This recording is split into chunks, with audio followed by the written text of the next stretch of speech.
भूप मौलि मणि मंडन धरनी देहि भगत संसृत सड़तरनी। नमस्कार प्रिय दर्शकों, स्वागत है आपका शास्त्रीय ज्योतिष के चैनल पर, जिसका की नाम है ज्योतिष रहस्य।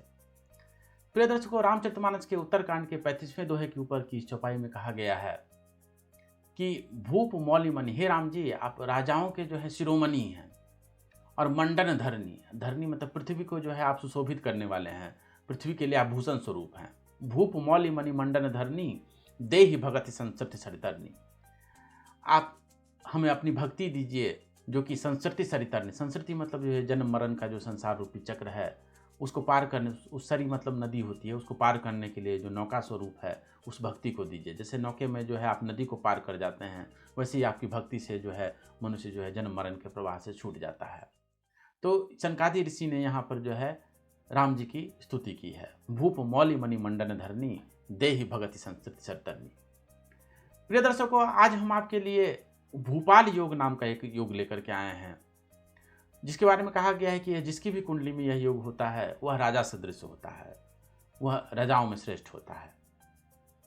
प्रिय दर्शकों, पहले पुराने जमाने में राजे महाराजे हुआ करते थे। आजकल तो क्योंकि पहले जो है भारत बहुत सारे प्रांतों में बटा हुआ था, तो आजकल तो वैसी स्थिति नहीं रह गई है। तो आजकल राजयोग का कहने का ये अर्थ होता है आजकल की परिस्थिति में कि जिनकी भी कुंडली में यह योग होता है वह बहुत ही प्रतिष्ठित होते हैं, समाज में बहुत नाम सम्मान प्रतिष्ठा प्राप्त करते हैं और बहुत धन संपत्ति का अर्जन करते हैं। भौतिक धन संपत्ति न भी हो तो नाम सम्मान यश कीर्ति प्रतिष्ठा भी एक तरह की संपत्ति ही है। तो इसे भूपाल योग के नाम से कहा जाता है। पहले तो हम यह बता दें कि यह योग जो है किस ग्रंथ से लिया गया है। यह योग लिया गया है जातक पारिजात नामक ग्रंथ से, जो कि एक बहुत ही उच्च कोटि के ग्रंथ है। वैद्यनाथ जी की यह रचना है और इसे जो है विद्वानों के समाज में, ज्योतिष के जो भी विद्वान हैं, इसका बहुत आदर करते हैं। यह इसका जो एक अनुवाद है गोपेश कुमार ओझा जी का किया हुआ अनुवाद है, जो कि जिन्होंने फल दीपिका आदि ग्रंथों का भी अनुवाद किया है। तो उन्होंने 2 खंडों में इसका अनुवाद किया है और यह जो है आप हमारे वेबसाइट ज्योतिषरहस्य.org से निःशुल्क डाउनलोड कर सकते हैं। जातक पारिजात की अन्य टीकाएँ भी आप वहाँ से डाउनलोड कर सकते हैं। तो इसके पहले खंड में जो है उसके 7वें अध्याय में जाएंगे तो बहुत सारे जो है योगों की चर्चा, बहुत सारे राजयोगों की चर्चा की गई है। तो उसी 7वें अध्याय के 45वें श्लोक में यह भूपाल योग कहा गया है। तो यह योग क्या कहता है कि बलि विलग्ना अधिपतिश्च केंद्र भूपाल योगं कुरुते नराणाम, अर्थात कि जो लग्नेश है, आप जानते हैं कि कुंडली का जो पहला ये जो भाव होता है वो लग्न भाव कहा जाता है। उसमें कोई ना कोई राशि तो होगी 1 से लेकर 12 तक। उसके जो भी स्वामी होते हैं वो लग्नेश कहलाते हैं, लग्न के स्वामी कहलाते हैं। तो ये लग्नेश जो है बली होकर के केंद्र में बैठा, आप जानते हैं पहला, चौथा, 7वां भाव और 10वां भाव जो है केंद्र का भाव कहा जाता है। तो केंद्र में अगर बैठा हो तो वह जो है भूपाल योग का निर्माण करता है।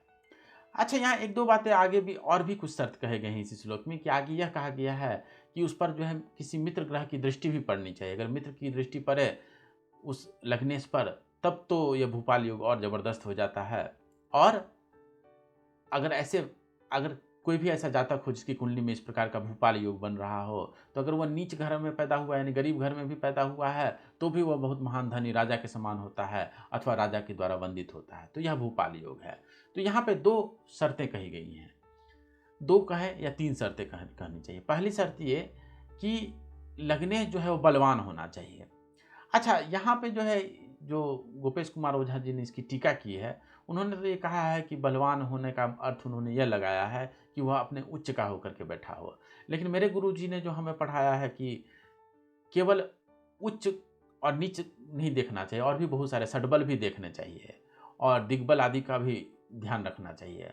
तो ये गोपेश कुमार ओझा जी और जो भी टीकाकार हैं उनमें तो वो तो प्रायः कहते हैं कि लग्नेश को जो है उच्च का होना चाहिए, लेकिन हम इस बात को नहीं मानते हैं, क्योंकि हम यह देखने का प्रयास करेंगे कि क्या वो षड्बल में भी बलवान है। अगर षड्बल में भी अगर वो बलवान है या दिग्बल से भी श्रेष्ठ बनता है, तब भी हम उसको जो है श्रेष्ठ ही मानेंगे और यही मानेंगे कि लग्नेश जो है सो बलवान है। तो बलि विलग्नाधिपतिश्च केंद्र, बलि होना चाहिए। पहली शर्त तो यह है कि लग्नेश को जो है बलि होना चाहिए, ठीक है।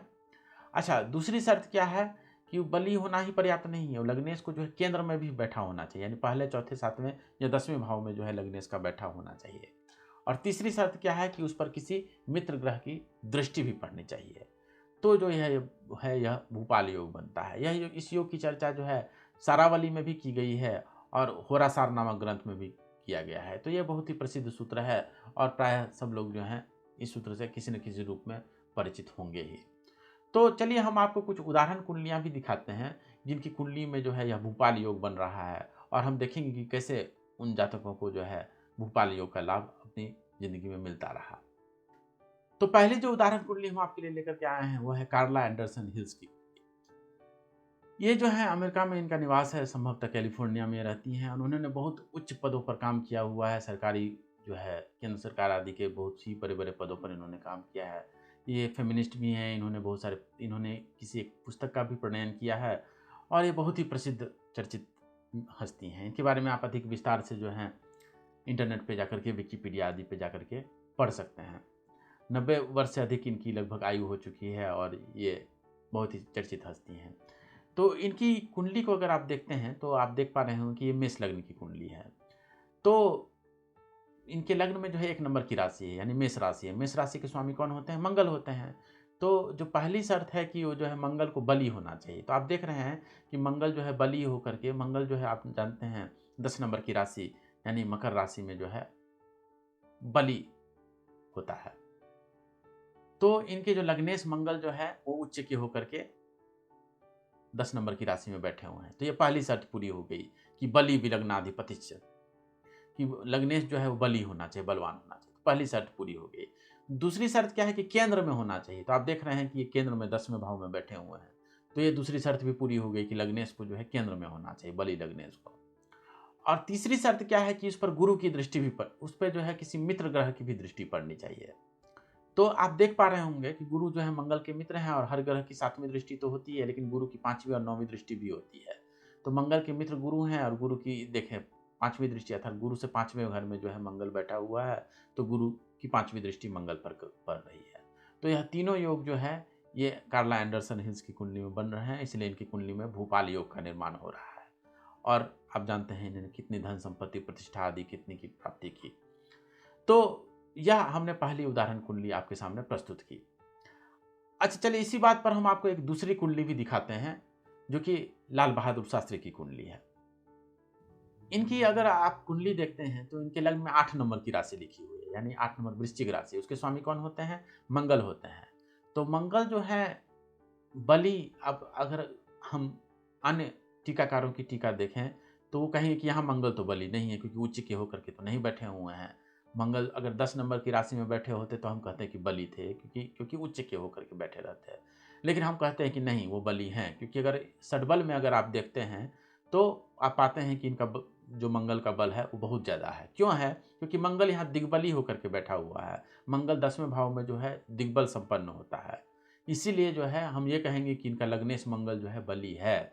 अगर आप अन्य टीकाकारों की बात माने तो उनके हिसाब से तो इनकी कुंडली में भूपाल योग नहीं बन रहा है, लेकिन मेरे हिसाब से यहाँ बन रहा है। मेरे हिसाब से इनका लग्नेश मंगल जो है बली है। तो ये जो पहली शर्त थी कि लग्नेश जो है बली होना चाहिए, मेरे हिसाब से पूरी हो रही है। बली होने का अर्थ केवल उच्च नीच का बल ही नहीं देखा जाता है, दिग्बल आदि षडबल भी देखे जाते हैं। कई बार हमारे पास ऐसे लोग आ जाते हैं जो कहते हैं कि उनको किसी ज्योतिषी ने कह दिया है कि नहीं, उनका कुंडली में लग्नेश कमजोर है, लेकिन हम उन्हें बताते हैं कि नहीं, अगर दिग्बल संपन्न है अथवा षडबल में बली है तो उतना चिंता करने की बात नहीं है। खैर, तो पहली शर्त जो है इनकी कुंडली में, लाल बहादुर शास्त्री जी की कुंडली में पूरी हो रही है। दूसरी शर्त क्या है कि लग्नेश जो है केंद्र में होना चाहिए। तो चलिए मंगल जो है केंद्र में यहाँ पे है, क्योंकि 10वां भाव जो है केंद्र का भाव कहा जाता है। और तीसरी शर्त क्या है कि उस पर जो है मित्र ग्रह की दृष्टि होनी चाहिए। तो आप देख पा रहे हैं कि गुरु से 5वें घर में मंगल है, गुरु की दृष्टि जो है मंगल पर पड़ रही है, मंगल के मित्र हैं गुरु।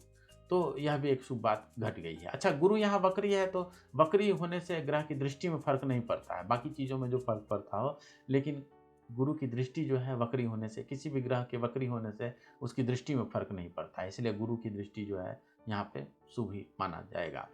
तो इनके कुंडली में भी भूपाल योग बन रहा है। और आप जानते हैं लाल बहादुर शास्त्री जो थे वो प्रधानमंत्री थे और बहुत ही श्रेष्ठ चर्चित हस्ती थे, उनका नाम अभी भी बहुत आदर से लिया जाता है।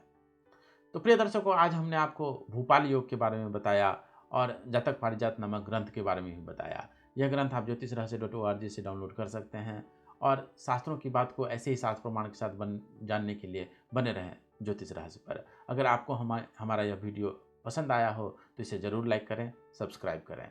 आपका बहुत बहुत धन्यवाद।